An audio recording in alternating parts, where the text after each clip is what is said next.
Hey everyone, Lockie here with a video on jibing. This is going to be the first one of my jibing videos. It's going to be similar to my most recent frame-by-frame analysis of different wing foiling maneuvers. Today we're going to do a deep dive on something that you might have seen called a Heineken Gybe. Some people call it a duck jibe. And I think the term that sort of just captures exactly what it is the leading edge forward jibe. First video I'm going to bring up is a conventional jibe. So carving through. That one was sort of riding a wave, so using the speed of the wave to sort of get me through the jibe as well. And yeah, you just sort of use your backhand to sort of pass the wing through the jibe as you carve the board around. For me, I like switching feet before the jibe, so that's my feet getting switched there. I've started to initiate the carve with plenty of speed with the board. I'm also, as I'm starting to point the board downwind, I'm actually trying to pass the wing through really early. So you'll notice that the wing's already in the angle where if I was to grab that back handle now, that's sort of the angle the wing would be there when I sheet on and start going on the new side. That's the normal jibe. I'm going to dig into the normal jibe in another video. The one that I want to focus on today is the Heineken Gybe. So this is the Heineken Gybe, same thing. I'm switching feet beforehand. That's just my sort of preference. You'll notice the wing goes overhead as opposed to coming out sort of in front of you. The other thing to notice is the reason I'm calling it a leading edge forward jibe is the leading edge of the wing, the leading edge strut, is facing the nose of the board as it comes through. So just to quickly contrast that against the normal jibe, let's bring up the normal jibe as well. Okay, so this is the halfway point, roughly, of both jibes. So you can see that on the normal conventional jibe, your trailing edge, so the back of your wing, is you turn the wing in a way that the trailing edge faces the nose of your board. And these leading edge forward jibes, or Heineken jibes, or duck jibes, whatever you want to call them, the leading edge of the wing is pointing at the nose. So that's the contrast between the two jibes. Quick little side note, so the reason they're called a Heineken Gybe is after Johnny Heineken, who is a weapon of a wing foiler and wind sports in general. This is a slow-mo video of him doing the jibe that has his namesake attached to it.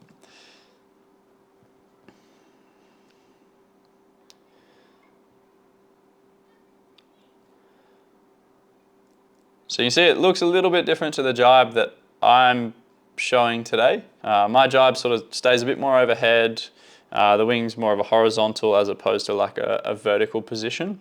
In saying that, some people still call what I do a Heineken jibe. For the purpose of this video, I'm going to keep calling it a leading edge forward jibe. So why use the leading edge forward jibe? The main reason I started using this jibe was when I was winging in light winds on the 7-meter CWC wing. Having a wing that big and not having that much wind, it's likely to drop down in front of you as the wind pulls out of it, because you've got a lot of apparent breeze going into the jibe, and then as you get dead downwind and the apparent starts catching up to you, your wing is effectively in no wind relative to sort of how fast you're going and how fast the wind's going. The reason these leading edge forward jibes work really well is it gets the wing up over your head as opposed to in front of you where it can drop and get in your way of carving through the jibe. I had a quick post on Instagram about why this jibe is so powerful, and that's for those exact reasons. Outside of that, another scenario where I found the leading edge forward jibe to be really useful is in this video here, in like sort of a bay wave, a bit of swell, or even riding on waves, the leading edge forward jibe is just really great at keeping the wing out of your way so you can just concentrate on carving the board. Once you have the muscle memory dialed in to just have that wing overhead doing its thing that it needs to do, you can really just focus on that carve, and it's just like a super powerful jibe to have in your quiver. As you can see on this post, this is someone questioning, is that a toe side Heineken jibe? And then you've got some people calling it a duck jibe. all sorts of things. So whatever it is, it's definitely useful to do. So now I'll bring up some videos of me doing some Heineken Gybes, and we'll step through frame by frame just to point out the small details that'll help you when you're trying to learn the Heineken Gybe.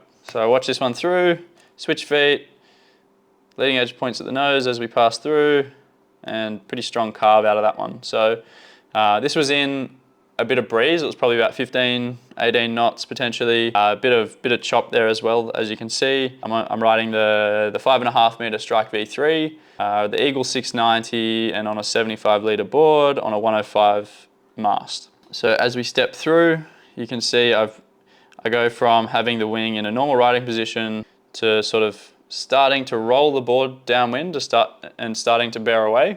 As I bear away, I'm bringing that wing overhead. So wings overhead, and the key detail, which seems to be a common theme with most of my videos, look at the backhand. So as I step through, I'm doing this foot switch. I've switched feet. I'm using a bit of backhand to sort of balance the board out, so I'm not doing that porpoising action as I switch feet. The board's staying pretty level. Nose has started to go a little bit down, but I've also pulled on that backhand to counteract that nose going down. Here we go. So foot switch has happened. What I do here, which is a little bit hard to see from this angle, but as I'm riding, I've actually sheeted on the backhand to sort of point the leading edge strut of the wing to the sky. That's sort of initiating the next step. It gets the wing in a position where I can bring it right overhead. And in this one, I'm using the wind to rotate the wing in the way that I want it. You can see the wind sort of picks up the wing. I've got both hands at the front on the front handle. I'm carving the board through downwind, so I'm not quite dead downwind yet.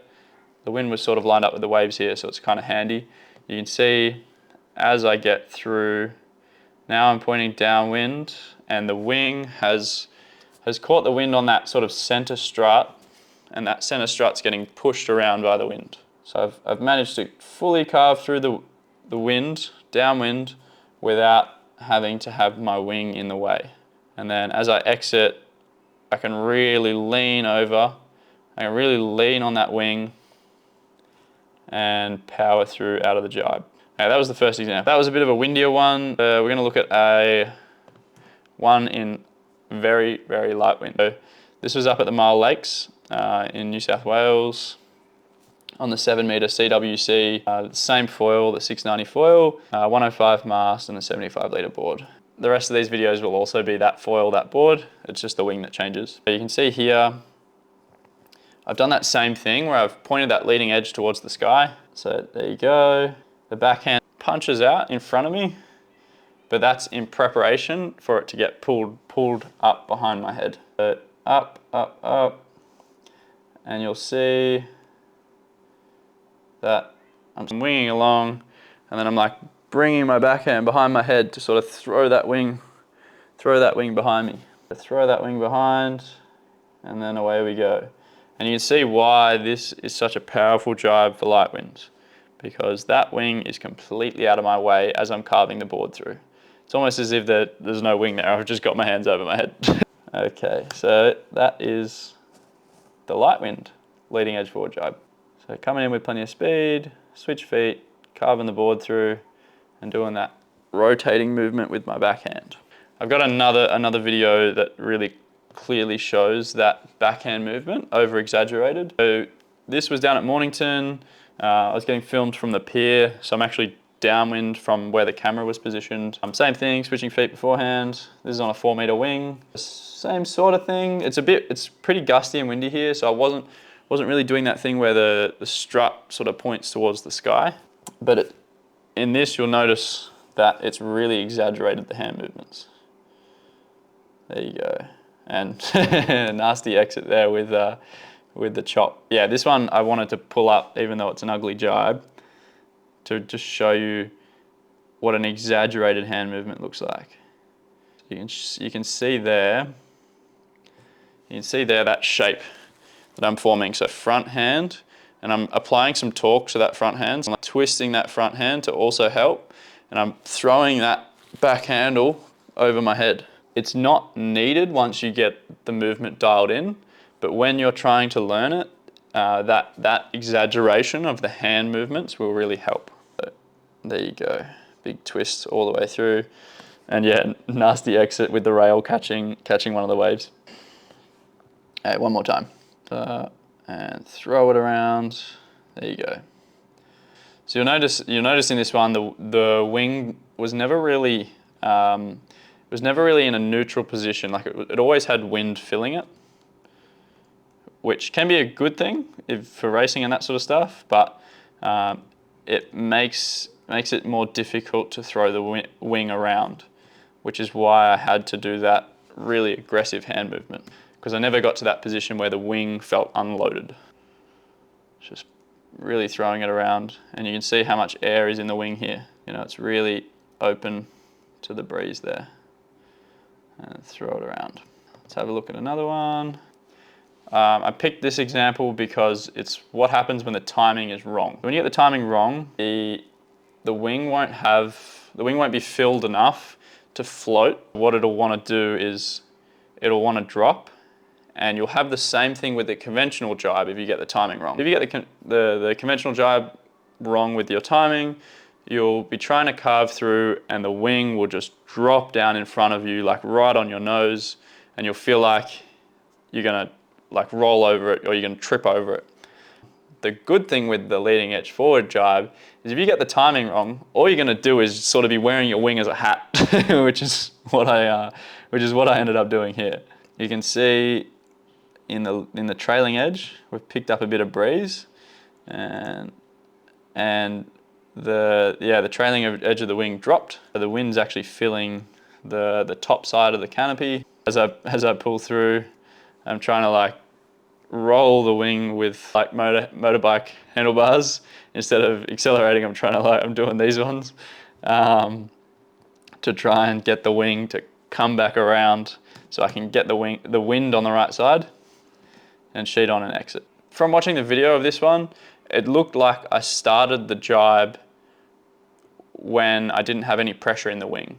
So I'd already turned down the wave too much so that there wasn't enough wind to hold the wing over my head. Similar to the last video where I've had to muscle the wing around, I'm having to muscle the wing around completely here because there's no wind in it. So interesting, if you have too much wind in your wing, you'll have to muscle it to fight against the wind. And then if you don't have enough wind in the wing, you'll have to muscle it because you need to hold the weight of the wing up because it's not holding itself up with the wind. So here it goes. Yeah, I'm completely doing the whole movement of sort of trying to bring the wing behind me to throw it around, but there's just no wind in it. So the trailing edge just doesn't want to hold itself up. The only thing I think I could have done better on the exit to try and save this jibe, so assuming I had the same entry where I sort of would turn down the wave too quickly, to try and counteract it on the exit, I could have carved through the jibe a lot faster to try and get to the point where it didn't matter if the wing dropped, and it would have got to this position a lot quicker if I'd carved through a bit quicker. But again, this is the beauty of the leading edge forward jibe, because you can turn down waves, it can go pear-shaped, and worst case scenario, you're just having to hold the wing above your head and out of the way of the carve. So you'll still get through your jibe, you won't trip over your wing, you'll just have to deal with a little bit of mess over your head. This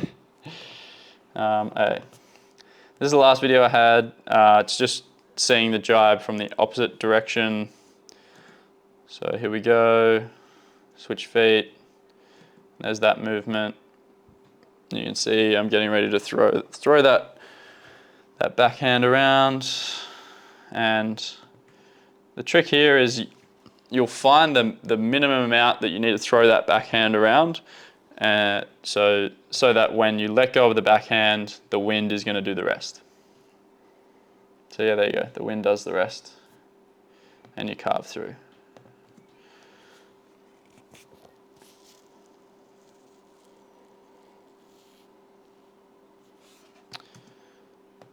So one thing you'll notice with this one, I'm sort of almost doing a 180, like I'm sort of turning and going back the way that I came. It's not truly going downwind, and The good thing about the leading edge forward jibe is you can have these really sharp turns and you can really exit rolled over, powered up, because you can carve the board without having the wing in the way. So the main trick to doing the leading edge forward jibe based on these videos that we've just watched is really just that interaction of the hands and learning that flick to get the wing overhead, and then as we carve the board through downwind, really throwing that backhand behind us to get that strut to rotate through the wind as you turn downwind. A reasonably quick one for the first jibing video. It is a really great jibe to have, and I'd really encourage you to try it out once you've got your conventional jibe. There's lots of other great videos on the Heineken Gybe on YouTube that really have some sort of onboard footage and some different things, so go have a look at those if you're chasing down the Heineken Gybe path. Otherwise, if you're wanting to dial in some of your other skills, so tacking, switching feet, those sort of things, I've got some more videos on my channel as well. I'm also going to do some more jibing videos, so make sure you subscribe to not miss those. Aside from that, we'll finish up with a quick shout out to the legends at OTB Marine. If you're in Australia, need any winging gear, they are awesome. They have all the best gear, so check them out at otbmarine.com.au. And also the legends at Forward Whip. They have the best helmets on the market, the best life jacket, and you can find all their awesome gear on the OTB Marine website as well. So go check it out there. Awesome. Thanks everyone. Thanks for watching. Catch you in the next one.